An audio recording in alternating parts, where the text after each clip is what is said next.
Já na 2001, com lei Taubira, França a reconhecer como o primeiro país no mundo que o negócio educativo estava contra os direitos humanos.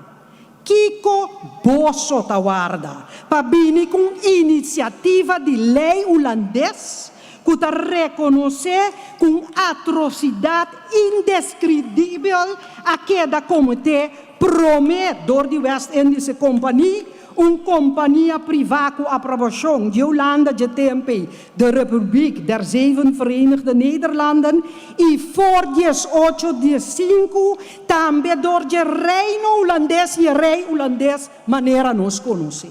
Kiko Bosnang Tawarda. E uma vez, que você está aqui, me tem mensagem também para você hiba para o primeiro-ministro Mark Rutte de Holanda e seu partido VVD.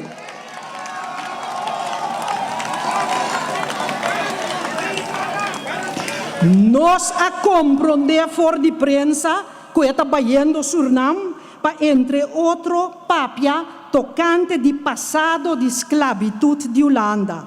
Suriname, for de ano 1975, nota de reino mais.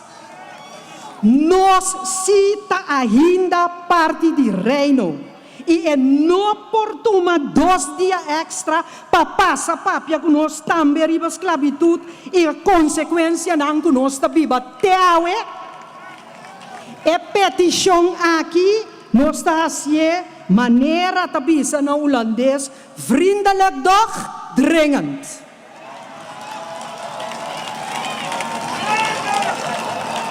Nós que papia com o senhor Rutte, com pacaba e trabalho com a comissão na Holanda, bouw de gabinete liberal de Thorbecke II, dia 1 de julho de 1863. Com sugerência liberal, com a desenvolver o sistema parlamentário na Holanda e que supostamente está brinca para direitos e liberdade humana, ele mesmo estava para adiante de reconhecimento que a esclavitud é um crime contra a humanidade.